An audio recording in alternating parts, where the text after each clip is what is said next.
안녕하세요. 오늘은 뉴노멀 책의 저자이신 한국외국어대학교 윤기영 교수님을 초대했습니다. 안녕하세요. 예, 안녕하세요. 예. 제가 책을 보니까 이제까지의 기업은 이제 주주자본주의에서 그렇죠. 앞으로는 이해관계자 자본주의로 바뀌게 될 것이다. 예. 이게 약간 좀 이해하기가 어려운 말인데 예. 어떤 말입니까?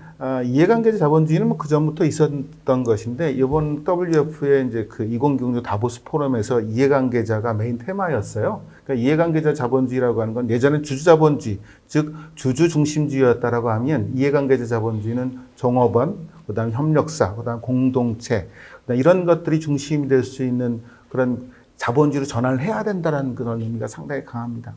이번에 그러니까 코로나19하고 해서 그 미국 쪽에서 상당히 문제가 됐던 것이 보잉이 상당히 안 좋아졌었죠. 네. 근데 보잉의 경우에는 주주 중심주의, 어떤 주주 중심의 자본주의 경향이 워낙 강해서 사실 내부에 잉여금을 거의 남겨두지 않고 다 주주한테 넘겨준 거예요. 그러니까 이런 사태가 벌어지니까 보잉이 이제 그 정부한테 손을 내미는 거죠. 어떻게 할 거냐. 나한테 돈을 안 주면 내가 종업원들 다 좀 해고할 수밖에 없어. 근데 여태까지 많은 돈이 들어갔음에도 불구하고 그렇게 하는 거는 자본주의가 가진 근본적인 가치에 대한 회의가 생기는 형태가 됐었던 겁니다. 더더구나 이번에 이제 그 조지 플로이드 이제 안타까운 사건이 있었는데 거기는 뭐 레이시즘에 대한 문제도 있었지만 경제적 양극화에 대한 어떤 저항이나 문제점도 상당히 날카롭게 있는 상태이기 때문에 이 부분에 대해서 미국은 그런 주주자본주의 어떤 현재까지의 주주 중심 자본주의에서 좀 그 확대시킨 이해관계자 자본주의로 전환할 수 있는 근본적인 계기가 될 것으로 이해하고, 뭐 전망하고 이해하고 있습니다. 기대하고 있습니다. 근데 우리나라는 약간 다르죠, 사실은. 우리나라의 경우에는 뭐 주주 자본주의라고 얘기하기도 좀 그렇고 또 이해관계 자본주의라고 하기도 좀 애매한 상태이긴 한데 한국 기업들은 주주한테 배당 잘 안 하잖아요. 그럼요. 근데 조금씩 더 좋아지고는 있긴 하지만 그래도 좀 문제는 있죠. 그럼 약간 뭐 재벌이라고 하는 뭐 이거 영어로도 쓰여 있는 그 재벌이라고 하는 그런 걸로 뭐 대표는 되지만 어떻든 한국 사회도 그런 미국의 그런 움직임에 어떻든 영향을 받을 수밖에 없다. 우리가 미국과 영국의 신자유주의의 흐름에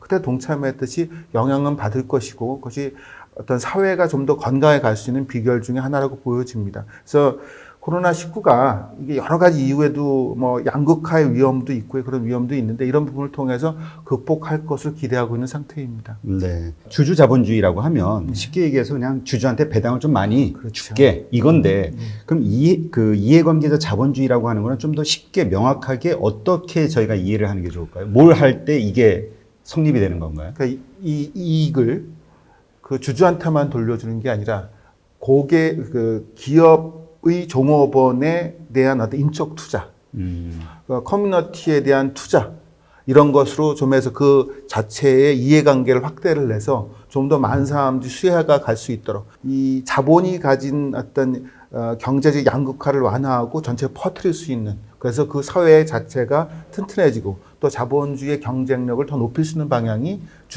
이해관계자 자본주의로 전이가 될 것입니다. 그러면 이제까지는 만약에 기업이 그러니까 우리가 보통 그 표현하는 게 사회공헌 한다 얘기하잖아요. 그렇죠. 기업에. 예. 그런 식으로 약간씩은 해왔지만 이제 그게 확대가 될 것이다. 그렇죠. 이렇게 보면 될까요? 좀 더 여기에서는 고객까지 포함되고, 그다음 종업원까지 포함되니까 이제 사회에 대한 것보다는 이제 그 사회라고 하는 하나의 특정한 측면만 얘기하는 건데 고객, 그다음에 종업원, 이해관계자 그리고 협력사까지 포함되어 있는 우리가 하나의 기업을 중심으로 보면 무수한 이해의 연결고리가 있지 않습니까? 그런 이해관계 연결고리를 전부 다 해서 전체 공동체를 지향할 수 있고 그걸 통해서 궁극적으로 그 해당 기업의 경쟁력을 높일 수 있는 방향으로 가려고 하는 게 이해관계자 자본주의라고 볼 수가 있고 이번에 그 다보스 포럼에서는 한 181명 정도의 경영자가 약간 뭐 그 선언적인 의미지만 이해관계자 자본주의에 대해서 의미 있는 그쪽으로 가겠다라고 한 선언한 상태입니다. 그렇게 됐을 때 결국은 이게 시장에서 기업 가치가 어떻게 반영이 될 것이냐, 그렇죠. 그러니까 주가가 내려갈 것이냐, 그런 행동을 했을 때 오히려 올라갈 것이냐. 근데 일반적으로는 주주한테 돌아갈 몫을 뭔가 다른 파트들에게 나눠준다는 거니까 기업 가치는 좀 떨어질 것 같다는 생각이 드는데요. 우리가 이제 보잉을 대표적인 사례를 볼 수가 있죠. 보잉의 주가는 이제 자기가 이런 위기 상태에 있어서의 그걸 대응할 수 있는 힘이 없다 보니 주가가 떨어지는 상태가 벌어지지 않습니까?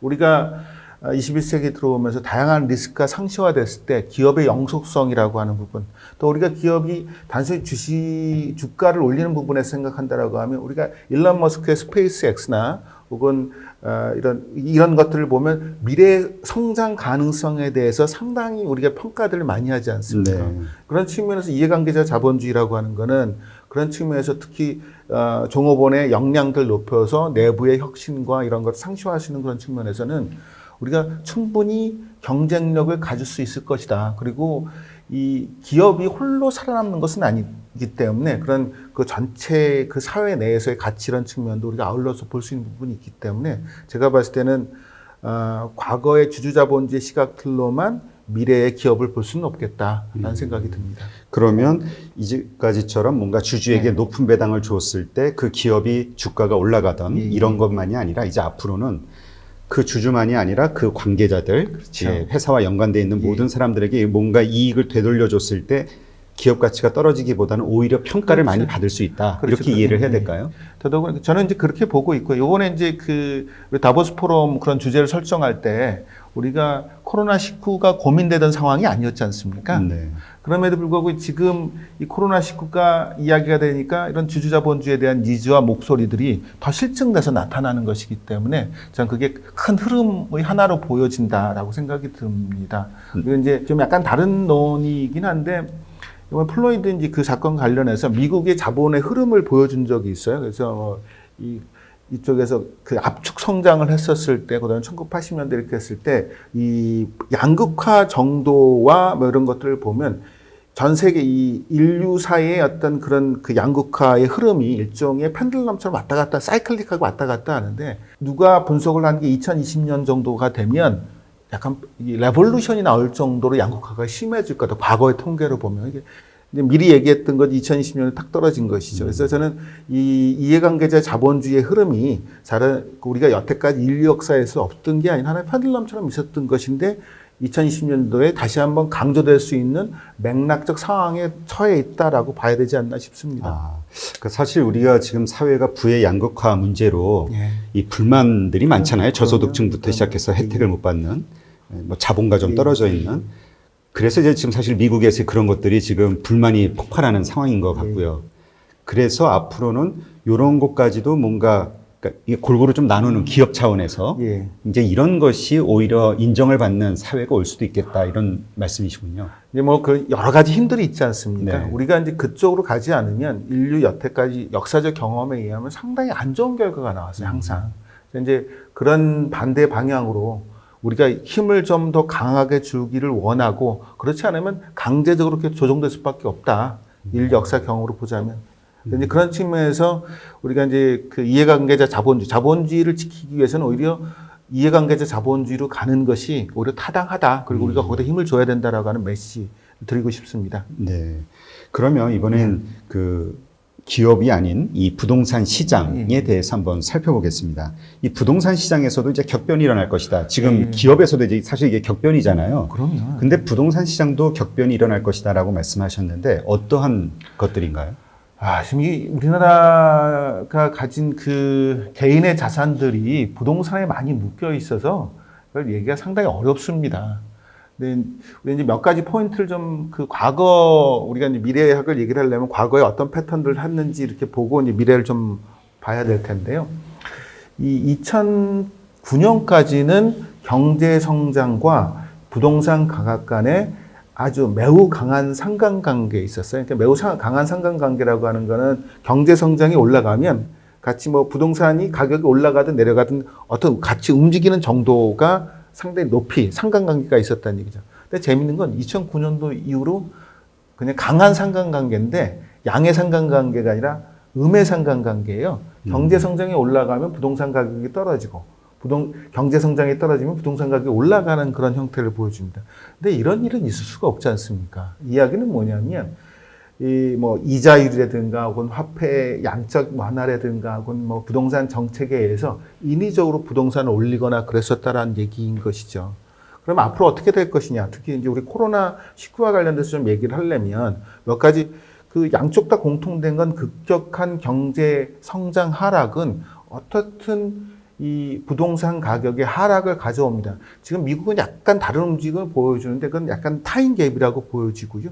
이제 가격이 떨어지게 되면 그 다음에 이게 V자 상승을 할 거냐, 바로 경제 성장 이런 코로나19의 문제가 해결되면 다시 올라갈 거냐, 아니면 L자형으로 쭉 떨어질 거냐라고 하는 걸 고민을 해야 되는데, 우리가 몇 가지 미래 동인들, 이런 부동산 가격 관련된 미래 동인들 몇 가지 생각해 볼 수가 있습니다. 일단 건물과 관련돼서는 환기에 대한 요건이 상당히 강화될 여지가 좀 있어요. 그러니까 기존 건물들이 환기에 대한 요건을 한다든지, 그리고 고층 아파트의 경우에는 중앙 집중식 환기를 하는 경우가 상당히 많이 있지 않습니까? 그렇다라고 하면 이건 신종 감염병에 상당히 취약한 구조가 되는 것이죠. 그럼 이 기존 아파트 이 부분에 대한 건 좀 약간 문제가 될 것이고요. 또 지금 언택트라고 하는 것은 예전에는 디지털 전환의 한 하위 집합이었지만 지금 문화가 되지 않았습니까? 이 언택트가 문화가 되면서 이 좀 어떤 문제가 생기냐면 도시 구조와 도시의 분포가 달라지는 상태가 되기 때문에 우리 원격 교육과 원격 근무가 활성화되면 굳이 서울에서 잘 살고 지방에 살 가능성이 있겠죠. 물론 지금 과거에도 보면 10년에 걸쳐서 원격 근무가 한 4%에서 한 5% 정도 올랐습니다. 그것도 미국 기준으로요. 우리나라는 훨씬 더 낫겠죠. 근데 이번에 하나의 가능성을 봤었기 때문에 제가 봤을 때는 꾸준히 점진적으로 올라갈 거다. 꾸준히 점진적으로 올라가는 건 대도시의 부동산 수요에 영향을 미칠 거다라는 생각이 들고요. 또 지금 뒤에도 말씀드리겠지만 자영업자가 상당히 안 좋을 겁니다. 그러면 이 뭐 자영업자가 안 좋은 거는 뭐 여러 가지 동인들이 겹쳐서인데, 자영업자가 안 좋으면 상가 공실률이 떨어져요. 상가 공실률이 올라가죠. 상가 공실률이 올라가면 불가피하게 어떻게 되겠습니까? 거기 집가가 내려갑니다.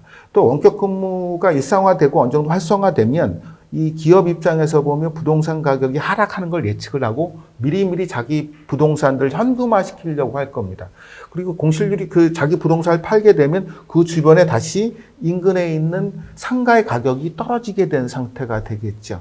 이렇게 되면 이것이 하나의 그 악순환 고리가 돼서 전 부동산 가격을 상당히 하락시킬 이유가 될 거다. 그러면 정부 입장에서는 어떻게 할 거냐. 지금 뭐 노인분들의 어떤 그 자산들이 많이 묶여져 있는데 너무 급격한 하락은 상당히 위험하지 않습니까? 그럼에도 어떻게 할 거냐라는 질문에서 정부 입장에서 올리기가 좀 애매한 게, 적극적으로 부양 정책을 하기가 힘든 게 지금 현재 실업률이 상당히 문제가 되지 않습니까? 지금 부동산 가격이 지속적으로 상승하게 되면 청년 실업률, 경제 성장, 긍정적 성장, 또 지금 또 다른 이야기긴 하지만 뭐 출산율, 결혼율 이 부분에 다 악영향을 미치기 때문에 정부 입장에서 장기적으로 본다라면 그렇게 갈 수밖에 없습니다. 마지막으로 디지털 전환이라고 하는 부분에는 좀 우리가 디지털 노마드 얘기하지 않습니까? 어디서 근무할 수 있는 환경이 되고, 이런 과학기술, 특히 이제 디지털 노마드와 관련된 기술들이 지속적으로 성장하기 때문에 우리가 처음에 이번에 L자로 이렇게 떨어졌으면 올라갈 수 있는 그런 압력들을 계속 누를 거라고 보는 거죠. 물론 지금 정부 입장에서 이제 양적 완화, 이렇게 지금 재정정책이나 이런 걸 통해서 화폐를 풀고, 또 그것도 세금을 걷어서 어려우면, 뭐 그 빚을 지든 아니면 한국은행한테 돈을 빌리든 해서 돈을 풀어야 되는 상태인데, 이렇게 되면 또 이제 그 화폐가 늘어나고, 또 정부 입장에서도 이자를 내려서 어떤 그 좀 화폐의 가격을 떨어뜨리려고 한 동의는 있을 텐데요. 일단 이 재난 기본소득을 보면 아주 설계가 잘 되어 있어서 화폐 유통 속도를 상당히 높일 수 있도록 되어 있어요. 화폐 유통 속도라고 하는 거는 돈의 소유주가 바뀌는 것. 지금 밑에서부터 쭉 올라가서 돈이 돌다가 어느 저장고, 뭐 기업의 뭐 법인준비금이나 이쪽은 들어가지 않도록 해놨기 때문에 이 부분이 그 단순하게 이 부동산이나 이런 자산을 올리는 대로 들어가기에는 한계가 있을 거고, 정부 입장에서도 그렇게 되면 상당히 정치적 위험이 있어서 좀 계속 그 부동산 가격에 대해서는 유의할 거다. 물론 아까 말씀드렸다시피 다른 가능성도 있지만 그렇게 됐을 경우에 한국 사회는 더 어려울 위험이 좀 있어서 제가 부동산 가격이 격변이 일어난다라고 전망을 했던 것입니다. 네. 마침 오늘 아침 신문 뉴스를 보니까 그 지금 위워크가 지금 상당히 그 공유 회사 예. 지금 상당히 어려운 상황이어서 뭐 한국이 아주 그 강북 쪽에 사무실들 다 내놔야 되는 그런 상황으로 지금 나오던데요. 그런 그 위워크발 그 상업용 부동산의 어떤 공실률에 대한 걱정도 좀 높아지는 것 같아요. 아, 그럼요. 이게 약간 우리가 이제 그 언택트를 하다 보니까 지금 재밌는 게, 지금 저도 오늘 오면서 대중교통을 이용을 했는데 뭐 이 시간이 뭐 지금 낮 시간이기 때문에 많은 분들이 없는 건 맞지만 예전에 비하면 한 4분의 1 정도밖에 안 되는 것 같아요. 그리고 택시 같은 경우는 우리 자동차 소유 운전들이 더 많아져서 낮에는 이동을 안 하는데 출퇴근 시간대는 오히려 교통 정체가 상당히 심하기 때문에 이 언택트하는 문화들이 늘어났었고 그 중에 하나가 위웍도 그런 일환이지 않는가 싶습니다. 그래서 오히려 부동산 관련해 조금 더 얘기하자면 이제 집에도 제가 이제 사무실 공간을 꾸며놨거든요. 그런 식으로 집이 주거 공간이 곧 사무실 공간이 될 수 있는 직주 공간이 분리되지 않고 일치하는 직주 근접도 아니고 일치하는 그런 사회가 올 거다. 그러면 직주 근접이 일치하는 사회라고 한다면 현재 있는 건물에 대한 즉 집에 대한 니즈가 달라지는 그 요구사항이 달라지는 거죠. 그것도 그것이겠지만 우리가 좀 더 멀리 본다면 굳이 내가 왜 서울에서 라고 하는 그런 고민도 되기 때문에 우리가 부동산에 대해서 좀 다른 시각들을 갖고 위역이라고 하는 그런 어떤 공유 그 사무실 공간 서비스 부분에 대한 전환도 그런 측면에서 받듯이 우리가 다른 형태로 고민을 해야 되지 않을까 그런 생각이 듭니다. 네. 그러면 지금 일부 그 전문가들은 그 상업용 부동산 어떤 부동산의 어떤 위기 상황에 대해서 이제 얘기하시는 분들이 있거든요. 그러면 이런 상업용 부동산부터 시작이 돼서 결국은 이 주거용 부동산까지 어떤 이 가격의 하락 이러한 상황들이 일어날 것으로 보시나요? 지금은 좀 현재 한국 사회만 보자면 거래 절벽인 상태로 알고 있습니다. 거의 거래가 이루어지고 있지 않죠.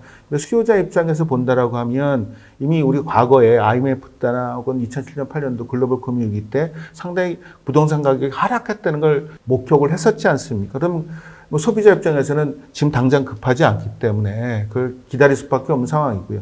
또 공급자 입장에서는 지금 이 자영업자들 상당히 어려운 상황이지 않습니까? 이분들 중에서 일부는 버티기 위해서 부동산을 급매를 할 수밖에 없는 상황이 될 거라고 보는 것이죠. 네. 근데 그렇게 그것이 그 작은 틈만 일어나게 되면 오히려 이제 상당히 이제 그것이 하방 압력이 강해지지 않을까 그 생각이 듭니다. 네, 그렇군요.